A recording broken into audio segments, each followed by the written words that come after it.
Hello po, Tita Darlene. Hello po, Tita Darlene. Thank you so much po. Hello, it's me, Darlene Vlog.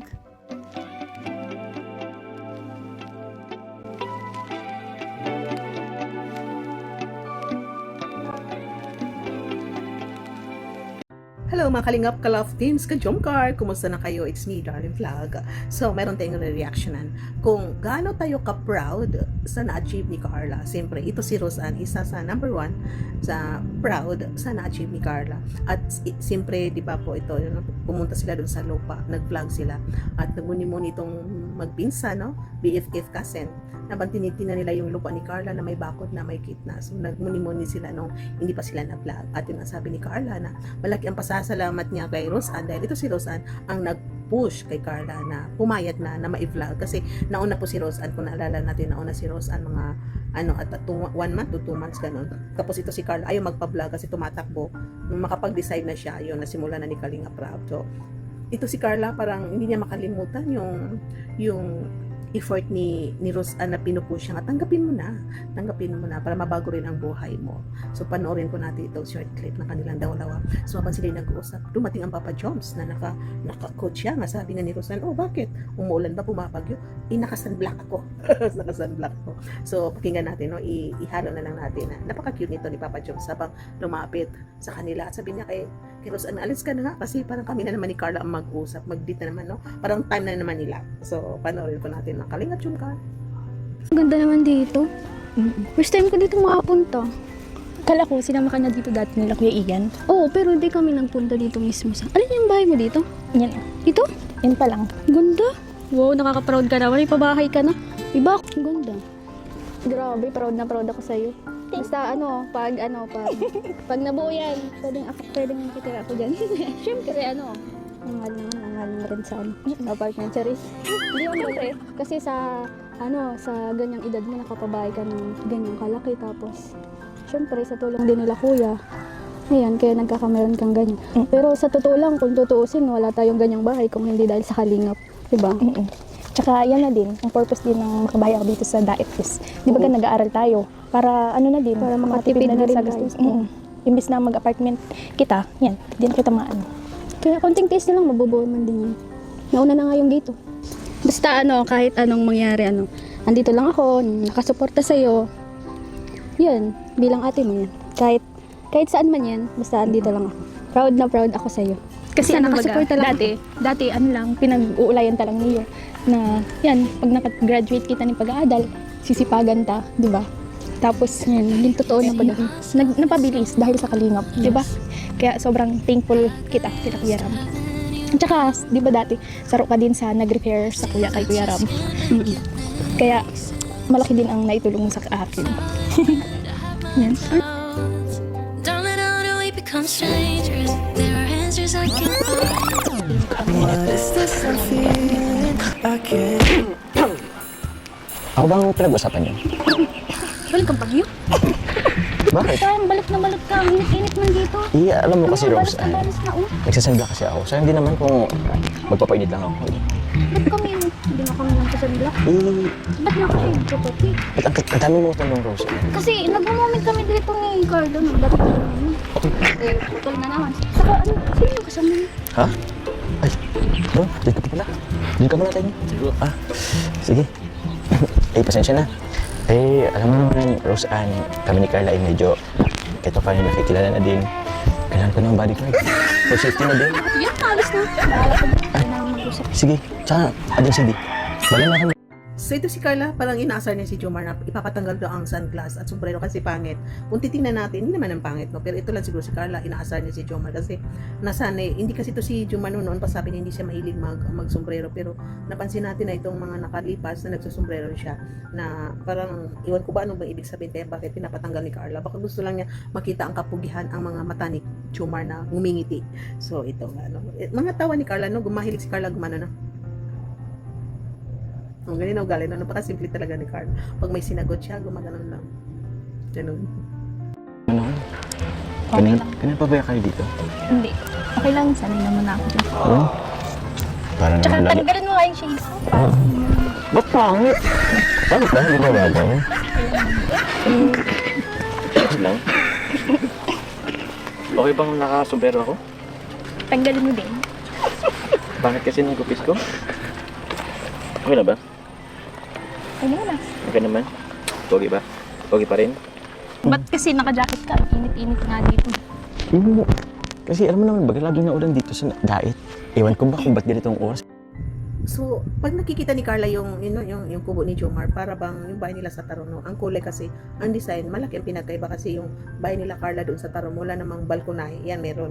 So, pero ang kulay, ang design na konti na kubo is may pagka similar. Kaya sabi nga ni Jomar, buti ka pa, no? Yung bahay mo, simentado na. Yung sa akin, kubo. Pero na-appreciate naman ni Carla, no? Na kahit kubo lang, maganda rin ang pagkagawa. Kasi siyempre ito si Jomar is parang, ang inuna niya muna is barracks, no? Tirahan ng mga kanyang karpintero. Kung sakaling magpapatrabaho na siya, at least may paglalagyan ng mga gamit at saka matutulugan ng mga ng mga karpintero. Napansin ko diyan parang wala pa ata linya ng tubig, pero kuryente parang parang ano bang ginagawa niya, may mga wire pa na mahahaba. Pero ang tubig diyan is parang puso pang ginagamit, no, jeepmatic. So yun ang napansin ko kasi yun doon sa parang gilid bata sa bahay ni Jomar may jeepmatic, doon kay Mr. Jim may jeepmatic, o sino pa yung iba diyan na nagpagawa. Ang ganda ng pagtanong ni Jomar. May tanong ko lang, kahit ganyan ba ang bahay na yan, samahan mo ko? Siyempre, sagot ni Carla? Simple naman, kahit saan pa yan, sasamahan kita. Ito si Jomar, no? Pag may nasagot si Carla, kinikilig agad. Gusto niya yakapin, pero sabi ni Carla, no, mainit. Umilag siya, mainit daw. Alam po natin na conservative si Carla. Siyempre may camera, no? Kahit sila siguro mag-isa lang, ayaw niya basta-basta lang yakap-yakap. So, no? Lalo na si Carla, siyempre, samahan kita, no? Kahit saan pa. O, di ba, napakaganda ng sagot ni Carla kay Jomar. Kahit ba ganyan lang bahay ko, sasamahan mo pa rin ako. Siyempre naman. Kahit saan pa yan. Sure ka? Kahit ganyan lang. Grabe ka. Backlig mo naman ako. Dito nga dito. Kaya, Tama naman ang advice ni Jomar kay Carla. Once na magpagawa ka ng bahay, simentado na, no? Huwag kasi minsan ng iba, pag wala silang pera, ang ginagawa nila kasi is amakan muna, no? Nipa. Tapos pag may pera, saka papagawa ng bahay. Ako rin siguro, pwede rin siguro na simentado, no? Hollow block. Tapos paunti-unti hanggang sa ma-develop, matapos pag may pera, gawa-gawa. Kasi kung gagawa ka ng kubo, gagastos ka ng 50,000 o 100,000 plywood, ano? Tapos pagdating ng araw, sisirain mo. Pero parang nasayang lang yung 100,000 or 150,000. So, siguro maganda na simentado talaga. So, paunti-unti, no? Paunti-unti, step by step, hanggang sa matapos na yung pangarap mo na bahay, I mean. So yung pagkasabi ni Jomar nung bahay niya na, tara, lipat natin, sabi ni Carla. So, ito si Jomar is nag-alala kasi siya kay Carla, no? Kasi sabi niya na, yung bahay, maliit, ganyan, ang tubig, ganyan. Pero ang ganda ng pagkasagot ni Carla, sanay na ako dyan. Doon sa bahay namin dati siksikan. So, ito si Carla, hindi niya nakakalimutan kung ano yung past niya, no? Kahit nakita natin ngayon na may bahay na siyang malaki doon sa Tarong, tapos umangat na ang buhay niya, pero hindi pa rin nakakalimutan ni Carla kung ano yung past niya. Yun ang maganda, yung tayo, lumilingon tayo sa ating pinanggalingan, no? Yan ang maganda sa atin, na minsan kasi yung ibang tao hindi na lumilingon sa pinanggalingan nila, bigla na silang mayabang, ano ba dyan, bigla yung ambition is masyadong mahaba. Pero ito si Carla, step by step, lagi siya nakalingon sa kanyang pinanggalingan. So, believe ako dito kay Carla. Even Jomar. Ito si Jomar, ang ganda rin ang pangarap na niya, no? Na ayaw niya mapagdaanan ng mga anak nila ni Carla kung sakali sila magkatuluyan. Ayaw niya mapagdaanan ng mga anak nila ni Carla. Yun ang pagdaanan nila ni Carla nung hindi pa sila na-scout, no? So, ito, pero kahit siguro no, mga simpleng buhay, na minsan kasi ang mga bata na makadaan din sila sa mga simpleng buhay, hindi kasi yung pag biglang mayaman yung mga bata, pinanganak sila sa biglang yaman, hindi nila napagdaanan ang mga simpleng buhay. Pwede din siguro kahit pinanganak sila na mayaman, katulad nito ni Pacquiao, mayaman na sila, pinanganak yung mga anak nila na mayaman na sila. So parang unti-unti na silang tinuturuan na maglaba, marunong sila maglaba. Pero ang pagkain minsan parang hindi pa nila ma-adapt yung mga saging na yan sa bagong or ginamos, parang hindi pa nila ma-adapt, no? Kasi nasanay ang mga bata ito sa masasarap na pagkain, pero tinuturuan pa rin daw sila maglaba, magtupi, so mga ganon. So ito si Carla at si Jomar, siguro pag nagkatuluyan sila, ipapano nila sa kanilang mga anak itong buhay natin dati, no? Tuturuan pa rin nila yung mga bata sa paano sila i-train, no? Train up a child when they are young, paano maghugas ng pinggan, magwalis, magtupi, no? Para paglaki ng mga bata is independent sila, no? Sa mga nakaraan na linggo no, na maraming ano dyan no, na hula-hula ng mga tao na ang dalawa is nagkatampuhan. So hindi naman siguro tampuhan, normal lang na busy, tampuhan ng konti-konti. So dito na natanong si Ilan ni Rab no, kumusta sa dalawa. So inamin naman nila na may mga tampuhan sila ng konti, at saka ito si Jumaris, napaka jealous niya kasi alam natin ito si Carla is nag-aaral pa, so siyempre may mga classmate, mga group subject, group dynamics no, kasi sa ngayon na sa mga bagong generation ngayon is halos group no, gumagawa ng project by group, hindi katulad ng individual, ngayon by group na magtutulungan, kaya minsan gumagawa ng group study no, minsan may iba pa na mga estudyante nagsa-sleep over para yung mga project nila, group project nila is mapag-usapan, ma-form nila. So ito si Carla no, so parang nagsiselo si Papa Joms dahil ito si Carla siguro may mga times sa classmate, tapos kasi si Jumaris minsan siguro no, hindi nagbibigay ni Carla ng time, pero okay naman no, okay naman sila, they are okay. So ito nga sabi ni Carla na trust siya kay Jomar, si Jomar ang pinakagwapo no, pinakagwapo daw. Yun bang hindi doon ipagpapalit si Carla? I mean, hindi pagpapalit ni Carla si Jomar no. Kung may makita man siya ng mga pogi, kasi si Jomar daw ang pinaka-pogi para sa kanya. Oh, narinig niyo yan. Parang masyado nga seloso. Seloso ba sila? Tama, Carla? Tama? Yes po. O, di ba? Tanong ko, Carla, ito. Pag ba may nakita kang mas pogi kay Papa Joms, Ay! ipagpapalit mo ba siya? Siyempre hindi kuya. Tsaka para sa akin siya na yung pinakapugi. Ay! Hey! Grabe naman! Purulahan na tayo. Joms, naniwala ka, Joms? Naniwala ka? Ako pa? Hindi, Joms.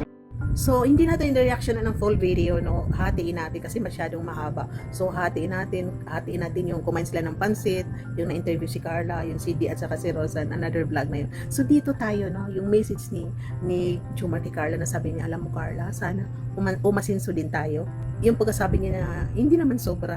Yung bang pangarap ni Jomar na umansinso sila, hindi naman sobra-sobra. Kagaya niya, no? Na may bahay sila, no? May matitirahan, magandang buhay, may sasakyan, no? So, yan, makakakain ng maayos, may matitira ng maayos, may mga magagarang na damit. So, that is simplicity rin. Napakaganda ng ways ni Jomar niya. Sabi niya, sana Carla, huwag kang magbago, mananatili kang ganyan, simply, humble, may takot sa Diyos. Napakaganda, sabi niya, importante, hindi maarte. Oh, yan ang ko kay Jomar na nagustuhan niya kay Carla, dahil si Carla ay hindi maarte. Tapos si Carla rin, sa totoo lang daw, masaya siya na ganyan, tahimik, no? Tahimik ang buhay. Kasi minsan pag maraming basher, maraming tao, no? Minsan nakaka-distract, no? Masakit sa ulo. O ang ganda, no? Tayong dalawa lang, malayo sa gulo. Kasi minsan, no? Tama naman sila, dapat may privacy sila.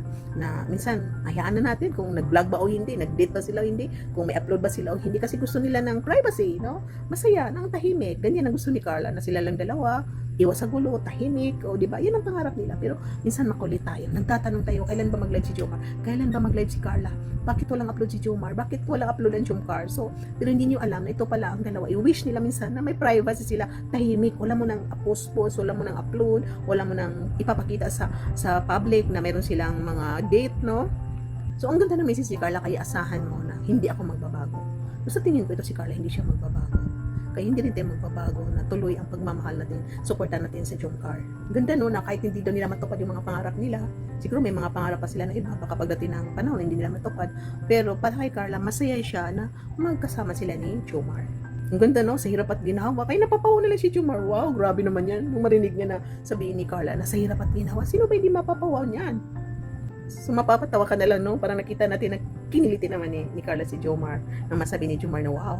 So yun ang makalingap ng Jomcar, no? Napakasimple ang pangarap ng Jomcar, yung tahimik, magkaroon ng bahay, no? Na minsan may privacy sila. So supportahan na lang natin po yung pangarap ng dalawa, na minsan gusto nila ng katahimikan. Huwag na tayo makulit pala pag wala silang upload. Kasi katulad natin, na minsan ayaw natin mag-live, ayaw natin mag-upload, minsan ayaw natin na may kausap, no? Privacy. So sana ganun din tayo. Mahalin natin ang Jomcar, buti yung minsan nami-miss natin sila. So thank you sa lahat na nanonood natin reactions video. Paki-like po sa mga nanonood, don't skip ad po. Really appreciated po yung mga comments ninyo, yung panonood nyo sa ating mga reaction video. Shoutout kay Kuya Val at Ina Vlogs Kalingap Rap. Kasama natin dito sa Kalingap, lahat ng charity vloggers, mga reactors, mga supporters, marathoners, mga sponsors dito sa Kalingap. Thank you so much sa lahat-lahat. God bless you and see you in my next reaction video. Ingat po kayo lahat and bye-bye. And hugs and kisses. Thank you for watching. Mga Kalingap, suportahan natin Darlen Vlogs YouTube channel. Please subscribe. Mga karaba, mga kalingap, mga kajoker atin ang samahan. Reactor na maaasahan, siya si Darlen Vlogs. Sa Kalingap Radyo Balitaan, atin siyang nasisilayan. Mabuti na kaibigan, solidong kalingap niya. Siya ay matulungin sa kapwa, mga reaksyon niya'y kahanga-hanga. Siya si Darlen Vlog, samahan natin. Mga kalingap, halika na't sabahan natin siya. Darlen Vlog sa kanyang channel, samahan natin siya. Mahusay na reactor kasama sa balitaan, lalong-lalo na sa Joker kanyang sinuportahan. Mga kalingap, suportahan natin Darlen Vlogs, Karaba, Kalingap Reactors, Kalingap Radyo Balitaan. Please subscribe Darlen Vlogs. Mga karaba, mga kalingap,